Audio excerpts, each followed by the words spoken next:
Elise Carter stepped into the grand ballroom of the Peninsula Hotel in downtown Chicago, the crystal chandeliers casting a shimmering glow on her pearl-colored evening gown. The soft strains of a violin quartet mingled with the polished chatter of the city's elite business tycoons, politicians, and power players. This was the annual Whitmore Foundation Gala, and Elise, as the daughter-in-law of the Whitmore family, was the center of attention. By her side stood James Whitmore, her strikingly handsome husband, his tall frame and perfect smile turning heads wherever he went. But Elise knew that behind that smile, a secret was beginning to unravel. At 32, Elise was a rising star at Caldwell and Pierce, one of Chicago's most prestigious law firms. With a Harvard law degree and a reputation for brilliance, she was the epitome of success, sharp, poised, and always picture perfect. James, 35, was the heir to the Whitmore dynasty, a multi-billion-dollar empire of real estate and philanthropy, renowned for its generous contributions to schools, hospitals, and the arts. His mother, Victoria Whitmore, was the mastermind behind the family's success. At 60, Victoria exuded elegance and authority, her platinum hair impeccably styled, her outfits sourced from top designers. She wasn't just the matriarch of the family. She was a puppet master, pulling strings across Chicago's power circles. On the surface, Elise and James's marriage was a modern fairy tale. They met 6 years ago at a charity event, when James was a charming free spirit who loved poetry and teased her about her late-night work habits. Elise fell for his warmth and wit, and when they married 2 years later, outlets like Chicago Magazine dubbed them the ultimate power couple. But now, 4 years into their marriage, Elise was starting to see cracks in their perfect facade. It started with small things. James, who once playfully mocked her workaholic tendencies, had grown distant. He'd returned from family meetings with a hollow look in his eyes, as if a piece of him had been drained away.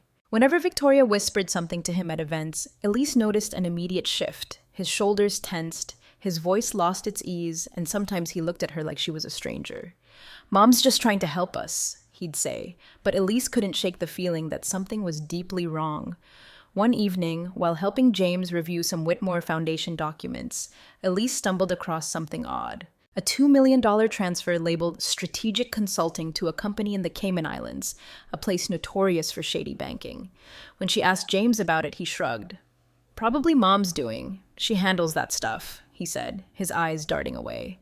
Elise knew he didn't have a clue about the money. The unease grew. As a lawyer who'd spent years defending corporations against fraud allegations, Elise knew murky transactions like this often hid something bigger. She started keeping a mental log of red flag, shell companies in the foundation's financials, large expenditures with no clear invoices, and most troubling, James's behavior.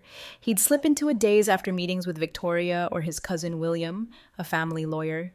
In those moments, he'd parrot phrases like "family is everything," or "we have to protect the legacy," as if reciting a script. One night, after James had fallen into a deep sleep, Elise opened his laptop and found an email from William with the subject line, "Optimization Plan." The message was brief but cryptic. James needs a reminder of his role. Meeting with Langley next week. Dr. Thomas Langley, a name she recognized. James had once mentioned him as a childhood therapist who helped him through tough times. But why would a therapist be involved in the family's business plans? Elise closed the laptop, her heart pounding. She looked at James, his face peaceful in sleep, but she couldn't shake the feeling that he was being controlled, not just by Victoria, but by something larger, more sophisticated. In that moment, Elise decided she was done playing the perfect wife. She would become the one to uncover the truth, no matter how much it might shatter everything she'd believed in. Elise sat in her private office at Caldwell and Pierce, the glow of her laptop screen illuminating her face in the dimly lit room. The clock on the wall read 11 p.m., and the 42nd floor of the Chicago skyscraper was eerily silent. Spread across her screen was an Excel spreadsheet with financial data from the Whitmore Foundation, copied from James's laptop during a rare moment when he'd left it unlocked. The numbers danced before her eyes. Millions of dollars funneled through companies in the Cayman Islands, Panama, and even a Swiss account. No invoices, no contracts, just vague notes like consulting services or operational costs. With 4 years of experience defending corporations against fraud, Elise knew this wasn't a mistake. This was a system. She closed the laptop and rubbed her temples. Memories of James flooded her mind, his charming smile when they first met, the evenings he'd read Walt Whitman poems to her by Lake Michigan. But the James of today was different. vacant eyes, rehearsed responses, and an unsettling dependence on his mother, Victoria. Elise had tried to dismiss her suspicions, telling herself it was just the stress of managing the family empire. But after finding that email from William mentioning a meeting with Langley, she could no longer pretend, Doctor. Thomas Langley, James's supposed childhood therapist, was clearly more than a psychologist, and Elise was determined to find out the truth. Elise knew that taking on the Whitmore family required stealth and precision. One afternoon, while James was tied up in a family meeting, she slipped into an electronics store in Wicker Park. Paying in cash, she purchased a burner phone, untraceable, and a compact encrypted hard drive. She also set up an anonymous email account on a secure server, ensuring that even Victoria, with her vast network of connections, couldn't track her. Back at their luxurious Gold Coast apartment, Elise began digging deeper. She discovered hidden cameras throughout the home, installed during a renovation the previous year. Victoria had pitched them as a security measure to protect her beloved son and daughter-in-law.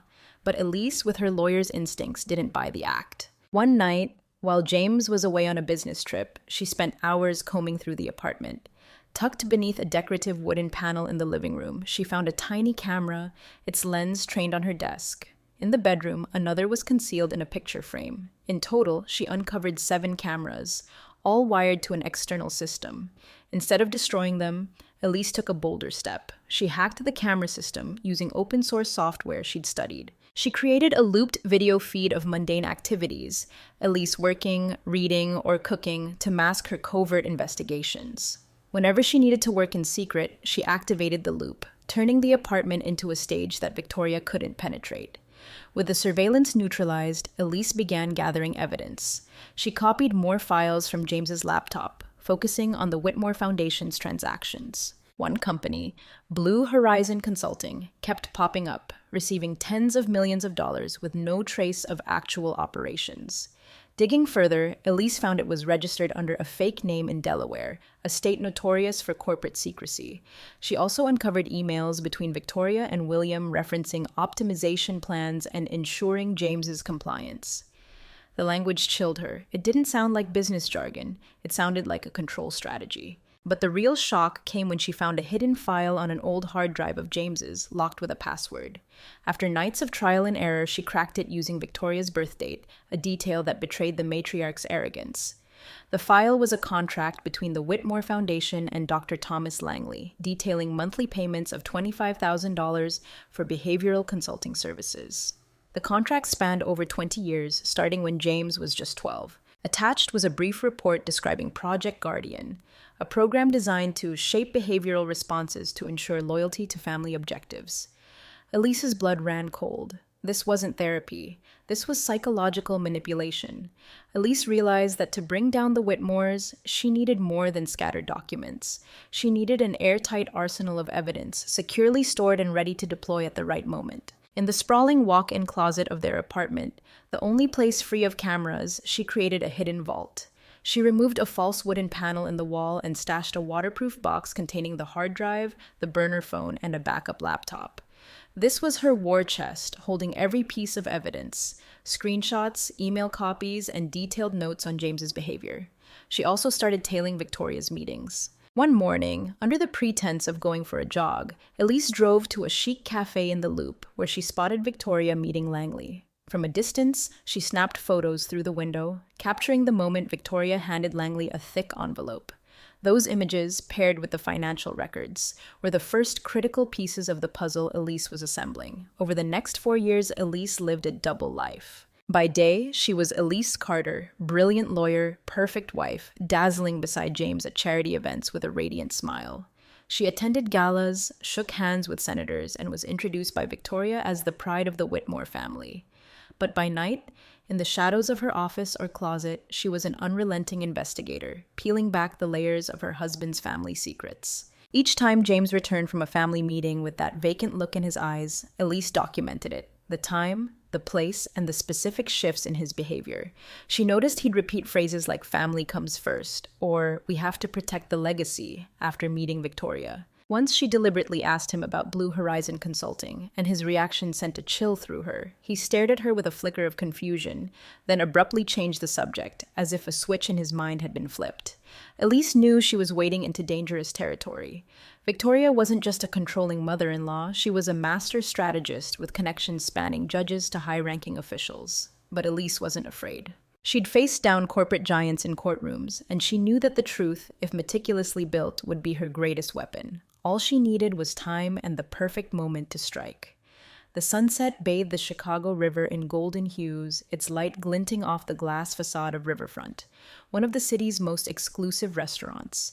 Tonight, the rooftop was reserved for Elise Carter's 35th birthday party, orchestrated by none other than her mother-in-law, Victoria Whitmore. Over 50 guests, senators, judges, and CEOs of major corporations mingled under the twinkling glow of crystal chandeliers suspended overhead. On the surface, it was a flawless celebration to honor Elise, but Elise knew better. This was a carefully staged performance designed to destroy her. Elise stepped out of the limousine, her fiery red Oscar de la Renta gown blazing like a declaration of war. That morning, Victoria had texted, suggesting she wear a teal dress to complement James in the photos. But Elise chose red, a subtle but deliberate act of defiance. She'd been preparing for this moment for 4 years, and tonight she wouldn't let Victoria control even the smallest detail.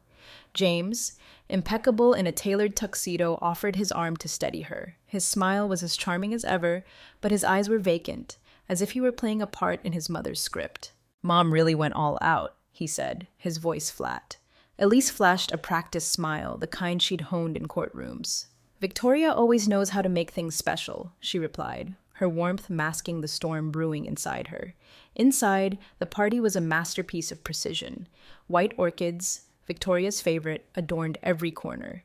Servers glided through the crowd, pouring Dom Perignon into crystal flutes. But Elise quickly noticed something unsettling.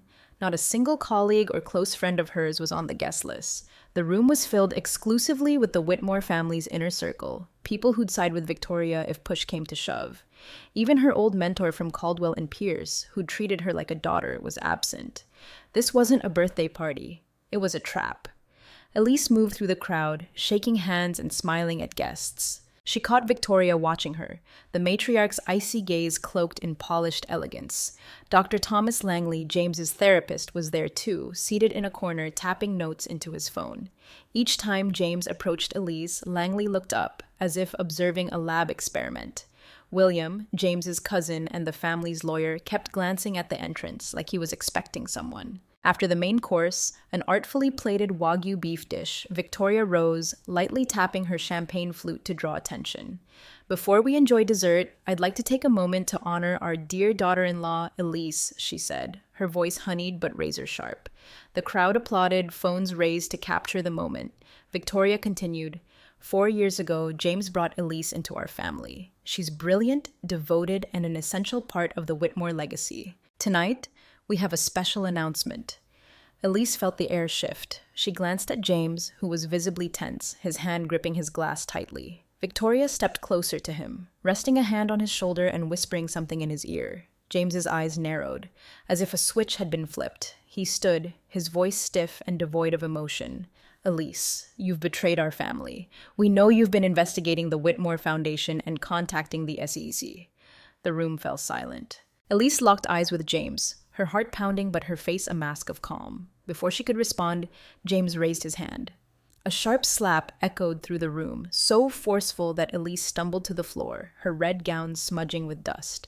Her cheek burned, a trickle of blood seeping from the corner of her mouth. The guests gasped, their phones still recording as the Whitmore family unraveled before their eyes. Victoria stepped forward, poised to regain control, but then an unexpected sound cut through the tension.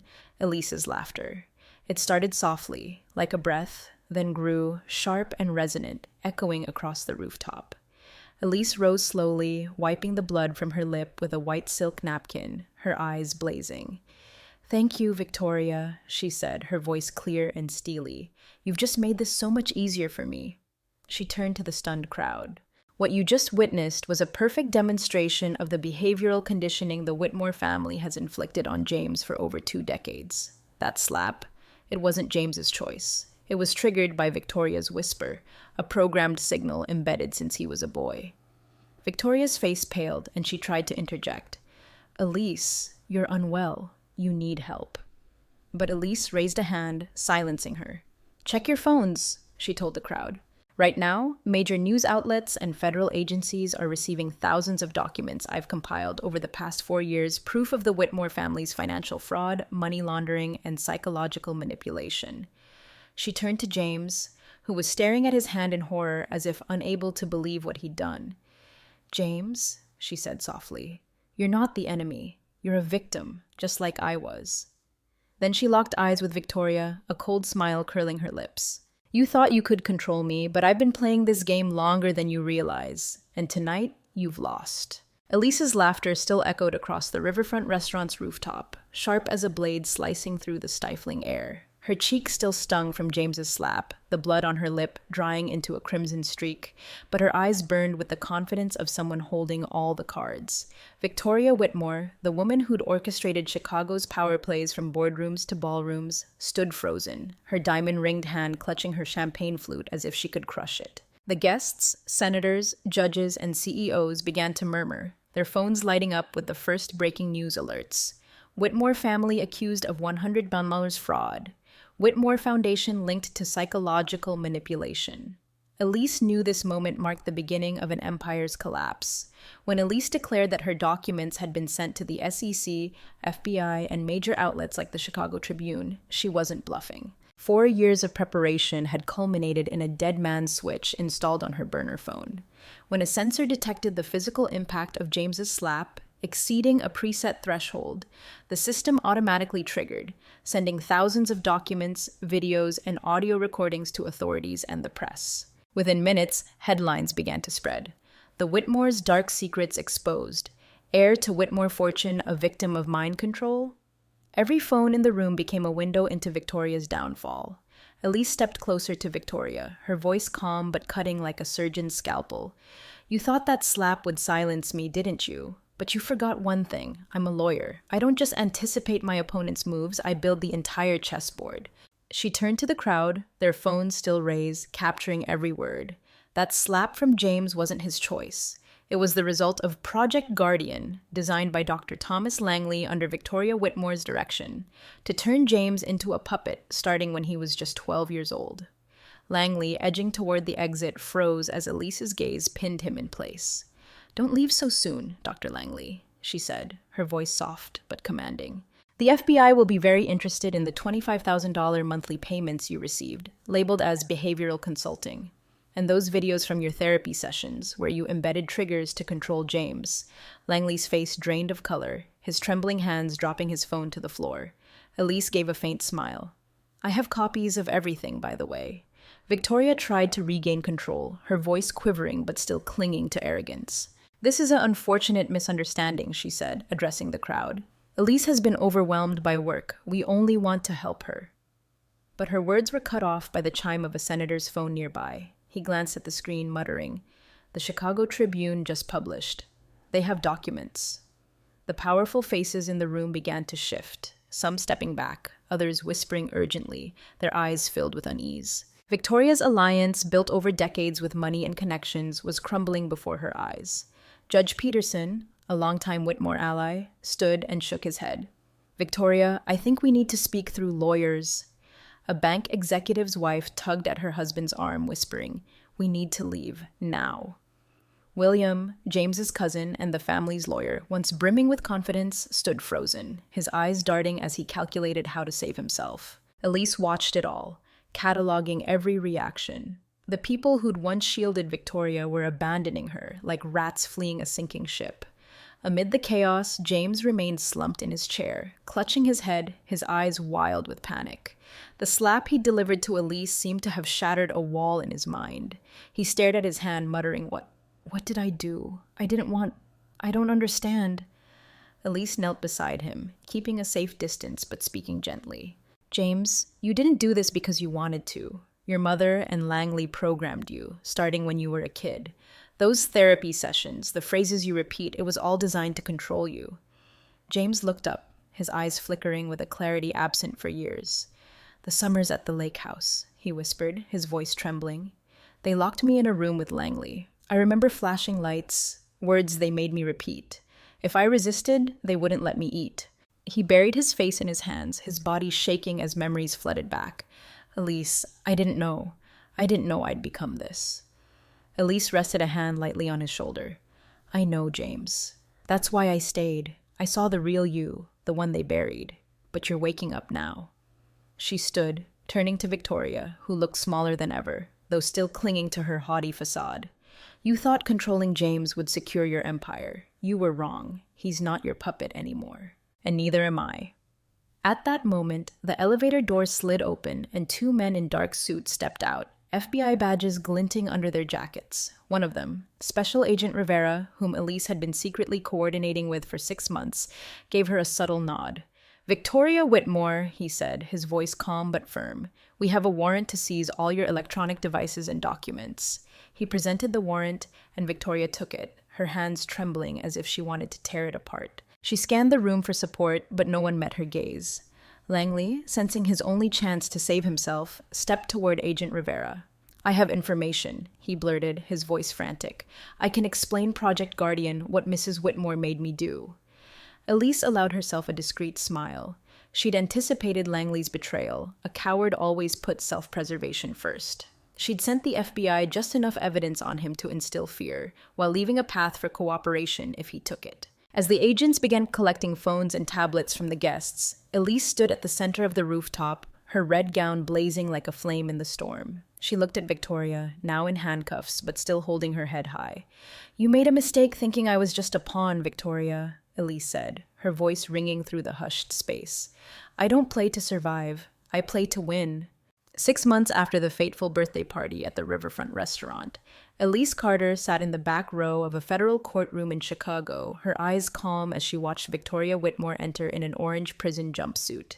Gone were the Chanel dresses and perfectly styled platinum hair. Victoria looked diminished, though she still carried herself with a defiant air, as if she could command the room with a glance. The courtroom buzzed with whispers from reporters, former Whitmore Foundation employees, and other victims of the family's schemes, all eager to witness the end of an untouchable empire. For Elise, this wasn't just justice, it was the start of a new chapter. The 3-month trial was a relentless exposé.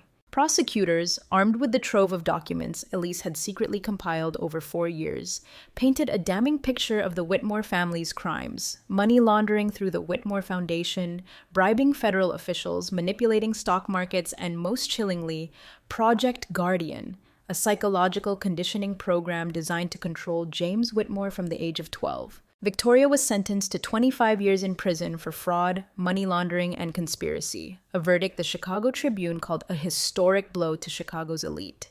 William, James's cousin, quickly cooperated with the FBI after the birthday party, providing detailed accounts of shady financial transactions in exchange for a lighter sentence, 3 years of probation. Dr. Thomas Langley, the architect of Project Guardian, secured immunity from prosecution by handing over his complete records of James's therapy sessions. His notes, written with the cold detachment of a scientist, detailed how James was programmed to respond to specific triggers, from Victoria's whispered phrases to subtle hand gestures. These records not only bolstered the case against Victoria, but also exposed the ruthless extent of her manipulation of her own son. Judge Peterson, a longtime Whitmore ally, was forced to recuse himself from the case and is now under investigation for accepting bribes from the Whitmore Foundation. Other powerful figures in Victoria's network, from politicians to bank executives, face separate probes, sending Chicago's elite into a frenzy. The Whitmore empire, once a symbol of power and glamour, lies in ashes. Elise is no longer a lawyer at Caldwell and Pierce. A week after the birthday party, she resigned, realizing she could no longer defend corporate giants after witnessing how power corrupts. Instead, she founded the Psychological Freedom Foundation, a nonprofit dedicated to supporting victims of psychological manipulation, coercive control, and financial abuse. Within 3 months, her foundation represented dozens of people, from former Whitmore Foundation employees coerced into unfair contracts to individuals whose lives were ruined by other powerful Chicago families. She's also working with lawmakers to advocate for legislation protecting victims of coercive control, a nascent but growing area of law gaining national attention. Psychological freedom is a fundamental human right, Elise declared in an NPR interview, her voice resolute. No one should be turned into a puppet, no matter how much money or power is at play. Her foundation has developed training programs for police, judges, and therapists to recognize signs of psychological manipulation. In just 6 months, Elise has transformed her personal pain into a movement for societal change. James did not attend the trial. He's undergoing treatment at a specialized facility in Wisconsin, where experts are helping him deprogram from years of psychological manipulation. The slap at the birthday party, though triggered by Victoria, left a deep scar. He's grappling with the reality that many of his actions, from business decisions to how he treated Elise, weren't entirely his own. Elise visits him monthly, maintaining a professional distance but bringing the documents she collected on Project Guardian. These notes help his doctors understand the triggers and how they were embedded. During one visit in the facility's garden, under the soft light of early spring, James looked at her with clearer eyes than ever before. "I don't know who I am without my mother's instructions," he said, his voice heavy with unease. "Even my tastes, black coffee, business books, clothes, I don't know what's real." Elise gave a gentle smile. "That's a good sign, James. Real people ask questions. Programmed people just follow orders." She handed him a notebook where she'd written memories of the James she knew before his full manipulation, moments when he laughed loudly at jazz music or dreamed of being a writer instead of a businessman. "Start here," she said, "one step at a time." One afternoon after the trial, Elise met with Mara Chen, a forensic accountant working with the FBI. Mara revealed that investigators had traced over $520 million in misappropriated funds by the Whitmore Foundation, far exceeding Elise's initial estimates. More significantly, they uncovered a hidden clause in James's grandfather's trust, mandating that the family's wealth be used for ethical purposes. The court activated this clause, redirecting much of the Whitmore fortune into a compensation fund for victims, from unfairly fired employees to defrauded charities. In one of his first independent decisions in years, James requested that his share of the inheritance be transferred to Elise's Psychological Freedom Foundation. "I want that money to help people like me," he said over the phone, his voice steadier than ever. "People who've been stripped of themselves." Elise accepted, recognizing the profound significance of his choice. A man once a puppet was now seeking redemption by restoring freedom to others. As she left the courtroom on the day of Victoria's sentencing, Elise felt an unfamiliar lightness. She had won, not just against Victoria, but against the doubts that once confined her. Yet she knew her journey was far from over. There were dozens of other powerful families in Chicago and beyond, wielding money and influence to manipulate, control, and destroy. The Psychological Freedom Foundation would keep fighting, and Elise would lead the charge. She paused on the courthouse steps, gazing at the Chicago River shimmering under the sunset. A cool breeze swept through, carrying the sense of freedom she'd fought to reclaim, not just for herself, but for James, and for those who would turn to her in the future. "This is just the beginning," she whispered, then strode forward, her heels clicking on the marble like the rhythm of a revolution.